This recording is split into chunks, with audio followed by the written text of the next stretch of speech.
Olá pessoal, boa noite. Estou gravando aqui às quase 11 horas da noite, depois de apanhar muito desse programa, mas vamos ver se dá certo agora, beleza?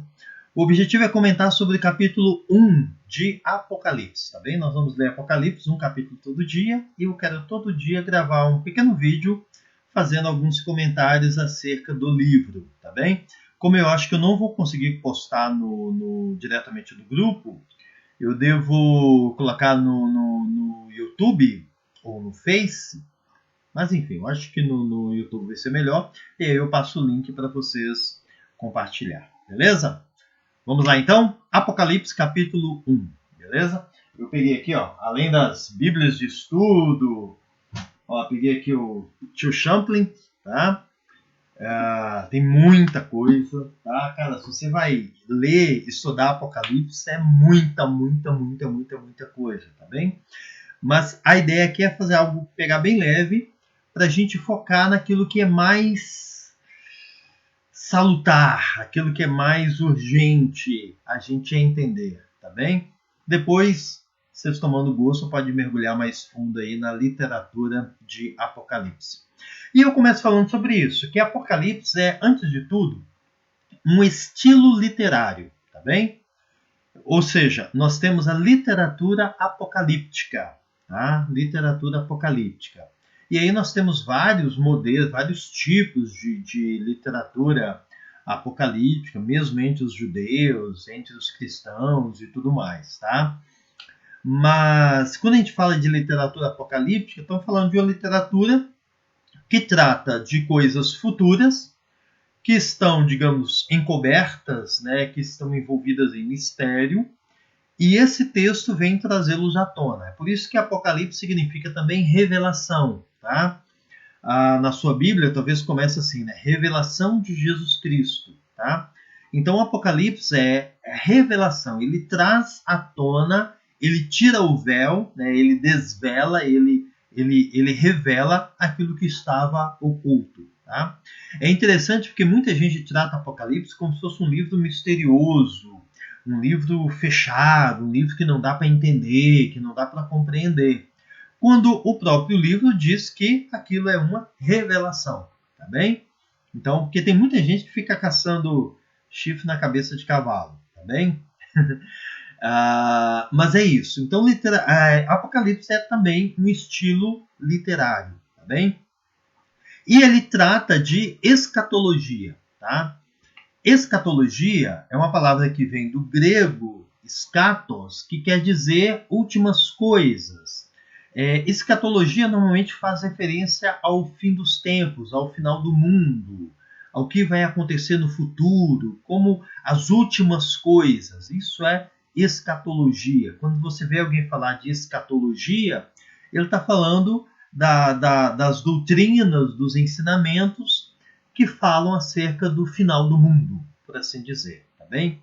E aí eu quero começar falando disso aqui, que eu dei esse nome aqui de esperança escatológica. O que seria uma esperança escatológica?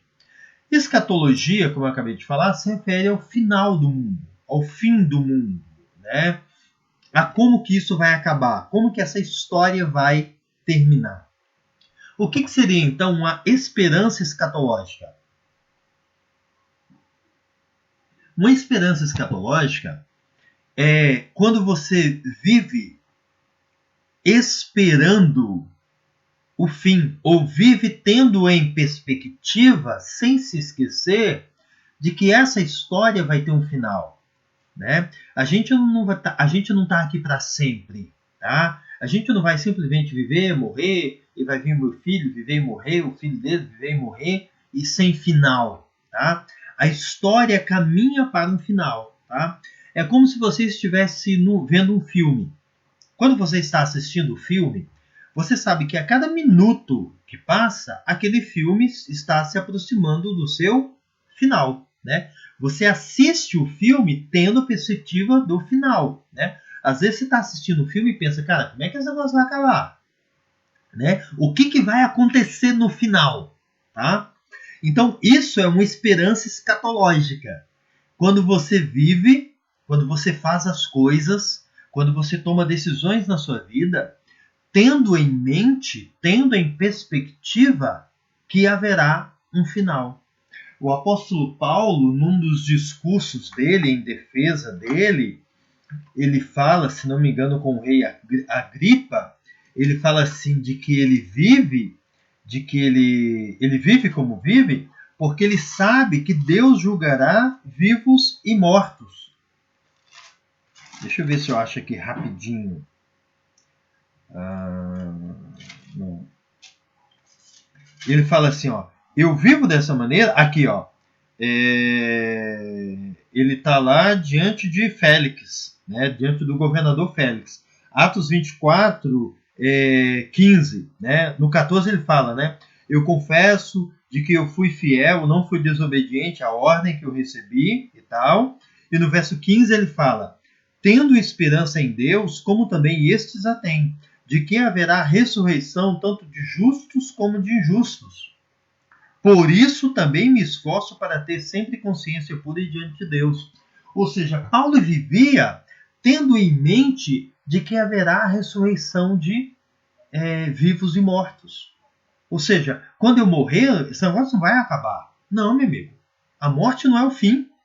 Tá? Eu sei que um dia eu estarei diante do trono de Cristo Jesus e que eu prestarei contas de tudo. Isso é esperança escatológica, ou seja, você vive tendo em mente que haverá um final. E esse final se dará diante do trono de Cristo Jesus. Ter uma esperança escatológica é você tomar decisões tendo isso em mente. Tomar decisões tendo em mente que um dia você, Anessa, Aline, Ana, Anderson, Cristiano e qualquer pessoa que seja, né, deixa eu falar o resto, né, Sofia, né, Annelise e qualquer outra pessoa que estiver vendo esse vídeo, é você viver tendo em mente que um dia você vai estar no meio de uma grande multidão diante do trono e você verá Jesus Cristo falando para alguém, afastai de mim, malditos, para o fogo eterno, junto do diabo e de seus anjos. E você vai ver Jesus falando para outra pessoa, vinde, né, para mim, né, vinde a mim, benditos do meu Pai, para o reino que está preparado desde a fundação do mundo. Você vai ver esse negócio, tá? Você vai se ajoelhar e ao seu lado vai estar milhares e milhares e milhares e milhares e milhares de pessoas adorando a Cristo, a Deus, a Cristo. Você vai estar lá diante disso. Então isso existirá, haverá novos céus e nova terra, haverá uma nova Jerusalém, haverá um lago de fogo. Não haverá, eles já existem. Um dia você estará contemplando tudo isso. Espero que não lago de fogo, tá? Mas ter isso em mente e viver com essa perspectiva é ter uma esperança escatológica, tá bem? E é dentro desse objetivo que se encaixa o livro de Apocalipse. O livro de Apocalipse é um livro que nos exorta, que nos motiva com a seguinte mensagem: haverá um final. E esse final será com Jesus Cristo descendo à terra, estabelecendo aqui o seu trono e julgando todas as nações, inclusive eu e você. Beleza? Você tem isso em mente? Você sabe que isso vai acontecer? Então, as decisões que eu tomo hoje, as escolhas que eu faço hoje, eu faço tendo isso em mente. Mas vamos lá? Acabei perdendo muito tempo nisso aqui. Perdendo não, né? Foi bom, ganhando tempo. Vamos lá, algumas coisas que eu coloquei aqui. Ao ler o livro de Apocalipse, tenha em mente que, ou seja, dê especial atenção aqui. Por quê?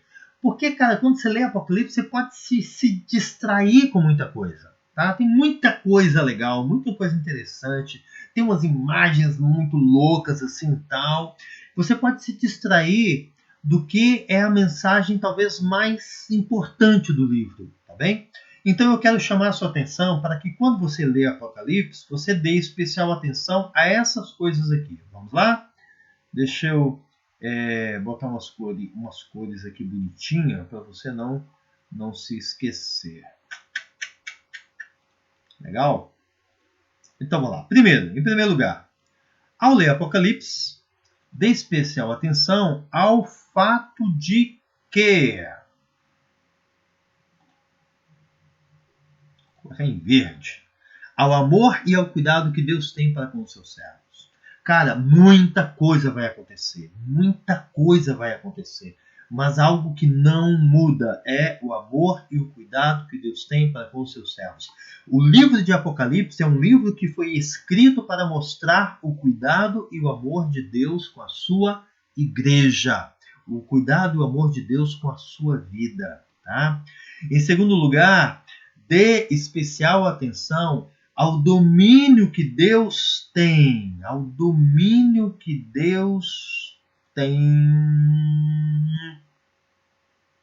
sobre todos os eventos, até mesmo sobre as ações de Satanás.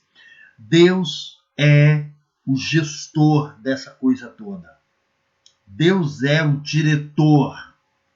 Deus é o comandante da história, tá? Apocalipse mostra isso. Cara, vai acontecer muita coisa que você vai olhar e vai pensar, cara, esse mundo, a história é um trem desgovernado, mas não é. Tem governo, e quem governa é Deus. Tá? Em terceiro lugar, dê especial atenção ao sofrimento que espera por aqueles que irão testemunhar de Cristo, mesmo sendo perseguidos. Aqueles que irão testemunhar de Cristo irão sofrer. Isso inclui eu e você, tá? Isso inclui eu e você. Não se esqueça disso, tá? Mas também dê atenção especial ao fato de que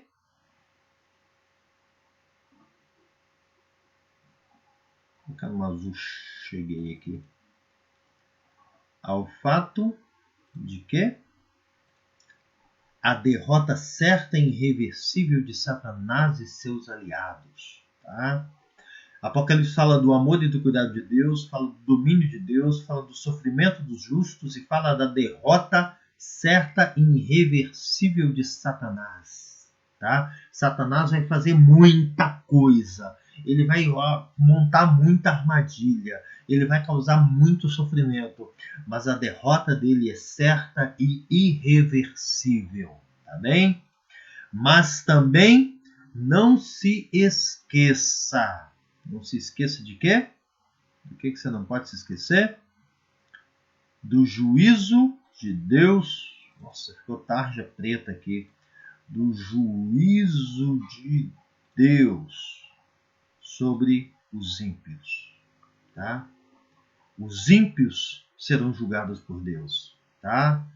Os ditadores, os maduros da vida, os Saddam Hussein, os imperadores que massacram o seu povo, né, por um pouco mais de poder, de ouro, de dinheiro, de influência, sabe? Os ímpios serão julgados por Deus. A espada de Deus descerá sobre a cabeça deles. Não se esqueça disso. E Apocalipse mostra isso. Ficarão de fora, tá? Ficarão de fora os cães, os invejosos, os idólatras, os homicidas, tá? Aqueles que não creram em Cristo Jesus. E, finalmente, eu vou botar de amarelo ouro, ao cumprimento pleno das promessas de Deus para com o seu povo. Apocalipse nos mostra tudo isso aqui, tá? Isso aqui é maravilhoso, tá? Apocalipse revela tudo isso aqui para nós, tá bem? A gente não pode se esquecer. Então você está lendo Apocalipse lá, tem muita coisa legal, muita coisa interessante, o livro todo é maravilhoso, mas não se esqueça dessas questões principais, dê especial atenção a isso. Legal? Vamos ao livro então. Revelação de Jesus Cristo. Como já falamos, revelação é revelação. Tá? Então, Apocalipse é a revelação de quem? De Jesus Cristo. Aquilo que Jesus Cristo revela para mim e para você e para mim. A gente não pode se esquecer disso. E o livro já começa abençoando aqueles que leem, que ouvem e guardam as coisas que estão escritas no livro, tá bem? Então eu espero que você seja abençoado aqui, tá bem? Espero que você seja abençoado. Então eu espero que você leia o livro, eu espero que você ouça as palavras do livro e eu espero que você guarde as coisas que nele estão escritas. Guardar é memorizar, é praticar, é trazer para a sua vida. Não é só ler e esquecer.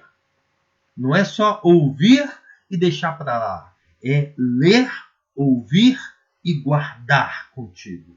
Isso é um tesouro que você precisa levar com você, porque você vai precisar. Então, o livro abençoa essas pessoas. Eu espero que você, então, seja abençoado, porque você não apenas lê o livro, mas ouve e pratica. Ouve e guarda. Tá bem? O livro começa, então, fazendo a admissão, a dedicatória, né, às 7 igrejas. E ele começa, o livro é da parte de quem? O livro é da parte de Deus. Essa é uma mensagem de Deus. O livro de Apocalipse é uma mensagem de Deus. E ele apresenta Deus como a Trindade, tá? O Pai, o Filho e o Espírito Santo. Ele então começa apresentando Deus Pai, né? Ele fala de Deus Pai. E o que ele fala de Deus Pai? Ele fala aquele que é, que era e que há de vir. Tá? Né? Aquele que é, que era e que há de vir. Ele é o passado, ele é o presente e ele é o futuro. Tá? Ele começa apresentando o Pai. Depois ele fala do Espírito Santo. Tá? E ao falar do Espírito Santo, ele diz os 7 Espíritos que se acham diante de Deus. Tá? E depois ele apresenta Jesus Cristo. E ao falar de Jesus Cristo, ele dá 3 títulos para Jesus. 3 títulos para Jesus. Ele diz, primeiro, ele é a fiel testemunha. Por quê? Porque ele é aquele que testemunhou e testemunha a respeito de Deus, das palavras de Deus. Ele é o primogênito dos mortos. Por quê? Tem gente que buga quando fala isso, né? Não entende. Mas Jesus não foi a primeira pessoa que ressuscitou. Como que ele é o primeiro? Paulo vai falar que ele é a primícia dos que dormem, né? Ele é o primeiro que ressuscitou. Mas aqui o sentido é através da ressurreição de Cristo que nós ressuscitamos. Tá? Então Jesus é aquele que inaugura. Tá? A ressurreição aqui não é o simplesmente morrer e voltar a viver como Lázaro, a ressurreição de Lázaro. Não. É a ressurreição para a vida eterna. É a vitória plena sobre a morte. Tá? Nesse sentido, Jesus é o primeiro, sim, que ressuscita. Tá? Porque Lázaro ressuscitou lá, Jesus ressuscita, mas depois ele morre. Tá bem? E ele só ressuscita para a vida eterna através da ressurreição de Cristo. Então Jesus é o primogênito dos mortos. Tá? E em terceiro lugar, ele é o soberano dos reis da terra. Coisa linda, não é? E aí, lá no versículo 6, é versículo 6 aqui mesmo, né? Versículo 6, tem uma coisa muito legal que assim, Apocalipse é um livro de música. Tá? Pode-se dizer assim, Apocalipse é um livro que é muito cântico, há muita adoração, há muito momento em que parece que a narrativa dá uma pausa e tem-se um ato de adoração a Deus. E aí no versículo 6, versículo 6 mesmo, tem esse canto de adoração, né, que é maravilhoso. Né? O livro, digamos assim, ele é dedicado, ele é dirigido às 7 igrejas, mas ele é feito em honra e em adoração a quem? Àquele que nos ama, né? Não é aquele que nos ama, é um acraseado aí, tem uma crase aqui, né?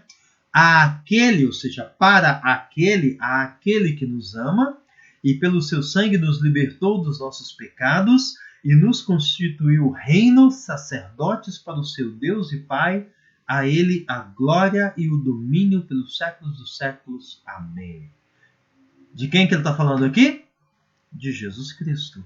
Tá? Jesus Cristo é aquele que nos ama e que pelo seu sangue nos libertou dos nossos pecados. E não apenas nos libertou dos nossos pecados, mas nos constituiu reino, sacerdotes para o seu Deus e Pai. A ele a glória e o domínio pelos séculos dos séculos. Amém. Coisa linda, né? Coisa maravilhosa. Maravilha. Beleza. Depois disso, João então se apresenta. Ele diz, ó, eu, João, né? Companheiro de vocês, né? Na luta, nas aflições, na glória, na alegria, na tristeza e tal, que estou aqui preso na ilha de Patmos, né? Estou na ilha de Patmos. João estava preso na ilha de Patmos. Por que ele estava lá?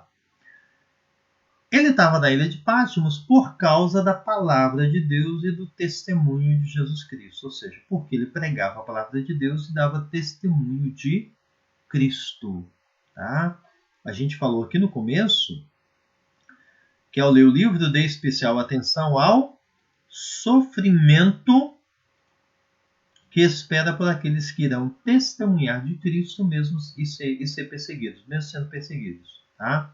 É o caso de João. Ele está preso por causa do testemunho da palavra, por causa da palavra de Deus e do testemunho de Jesus Cristo. Então ele testemunhou, ele anunciou Jesus e foi preso. E preso na ilha de Patmos, que era uma colônia penal, né? Uma colônia penal de Roma. Tá? Que ilha é essa? Eu tenho aqui uns mapas. Olha, isso aqui é uma foto moderna da ilha de Patmos. Tá? Bonito, né? Umas construções aqui, umas fortalezas aqui na ilha de Patmos. Essa aqui também é uma foto também moderna da ilha. Olha só que bonito. Também. Tem uma outra aqui. Aqui é né? Olha só a ilha. É um conjunto de ilhas, né? Ilha de Patmos. E aqui, para você ter uma ideia legal, ter uma sintonizar bacana, onde que está essa ilha? Olha só, a ilha de Patmos está aqui, ó. Essa poiqueirinha aqui, ó. Tá bem? E aqui você tem a Ásia Menor, que é a Turquia hoje, tá? Que é onde estão todas as igrejas para quem João endereça o livro de Apocalipse, originalmente, tá? Éfeso está aqui mais perto, tá? Esmirna, Pérgamo, Sardes, Filadélfia, Laodiceia e Tiatira aqui mais longe, tá bem? Então João estava preso aqui, tá? Imaginando o mapa aqui, Israel está aqui embaixo, aqui, ó, mais ou menos aqui, né? Israel está por aqui, aqui para baixo, né? João está aqui preso aqui, tá? Aqui está a ilha de Creta, né? Aqui está Grécia, Atenas, aqui está o Mar Egeu, né? Aqui em cima está a Europa. Beleza? Então, só para a gente sintonizar aí a ilha de Creta. E aí, ele vai endereçar a carta às 7 igrejas, tá bem? As 7 igrejas da Ásia, que vocês já sabem, Éfeso, Esmirna, Pérgamo, Tiatira, Sardes, Filadélfia e Laodiceia, tá bem? E aí tem algumas coisas que eu quero já falar aqui para a gente terminar esse vídeo, já está ficando longo. Primeiro, a visão que João tem do Cristo glorificado, tá? De Jesus Cristo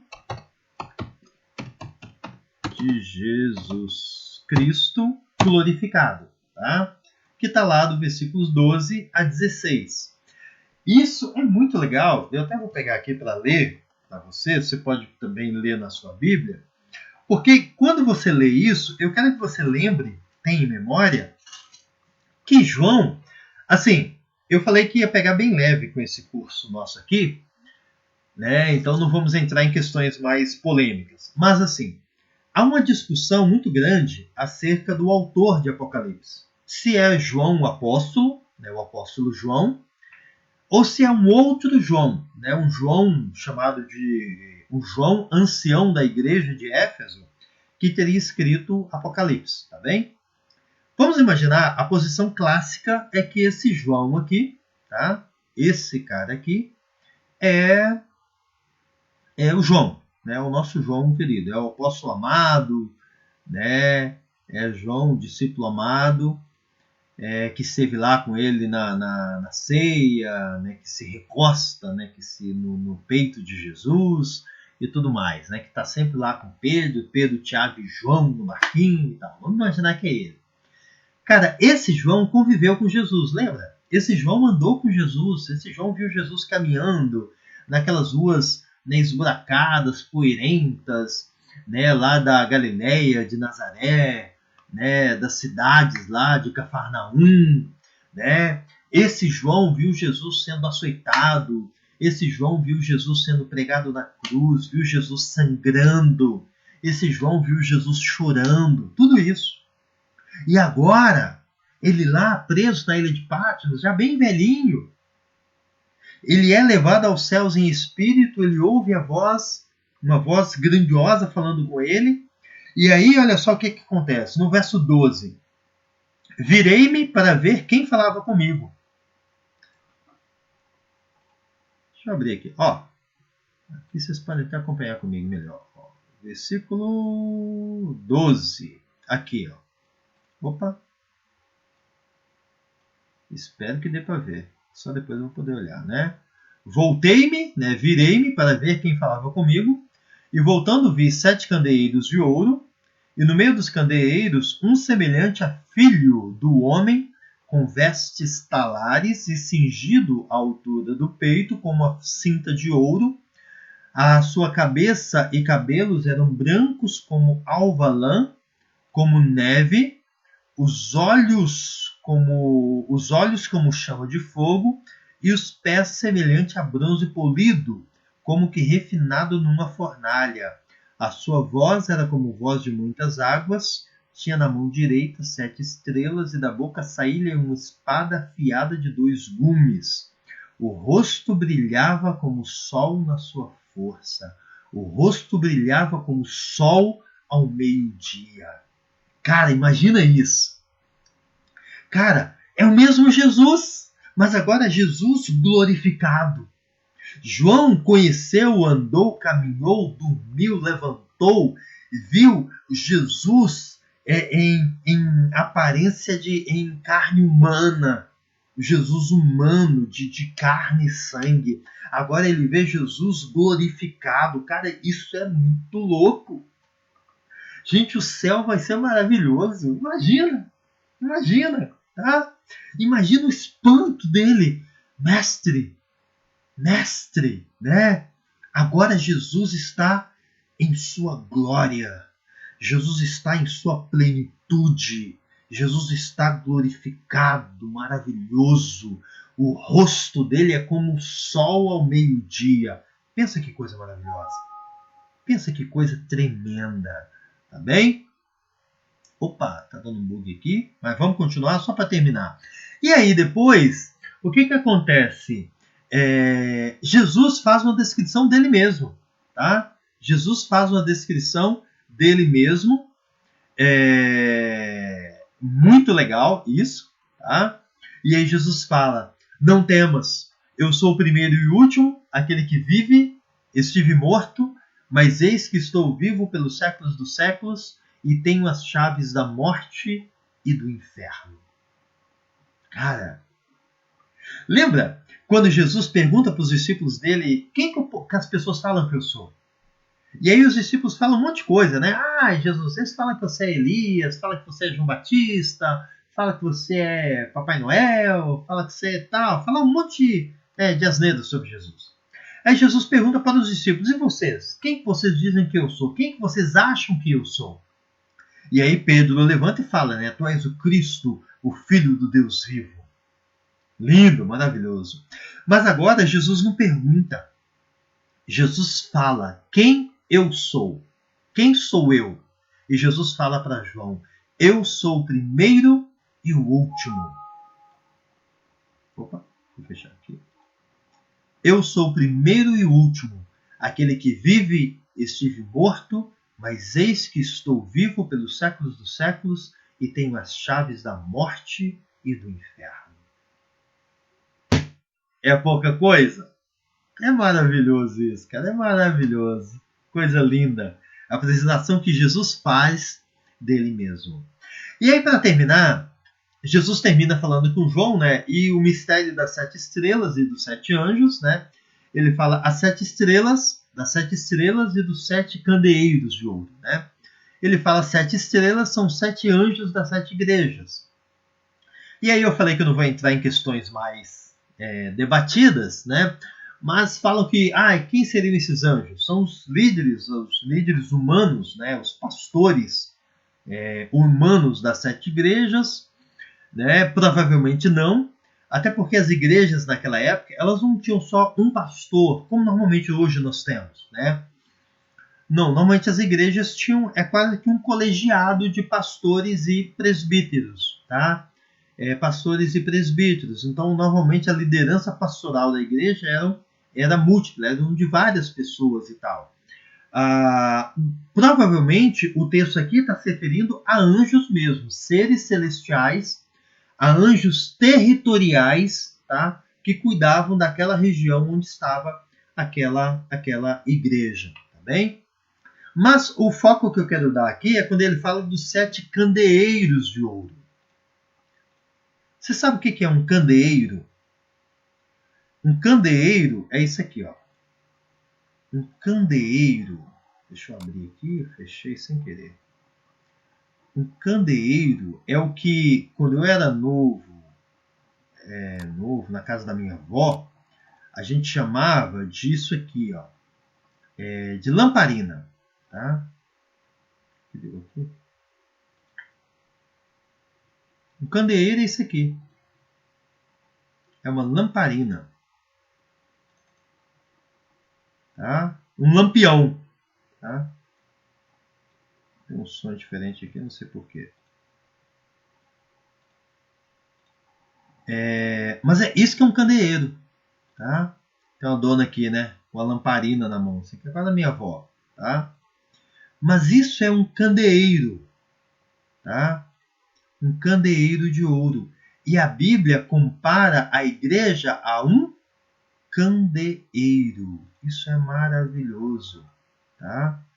E aí o nosso trabalho, o nosso esforço é lutar para que a nossa igreja seja um candeeiro, tá? Para que a nossa igreja ilumine a escuridão. Beleza, gente? É isso aí. Um grande abraço. Que Deus abençoe. Continue lendo e estudando o Apocalipse. E amanhã, né, tem mais um vídeo sobre o capítulo 2. Um grande abraço.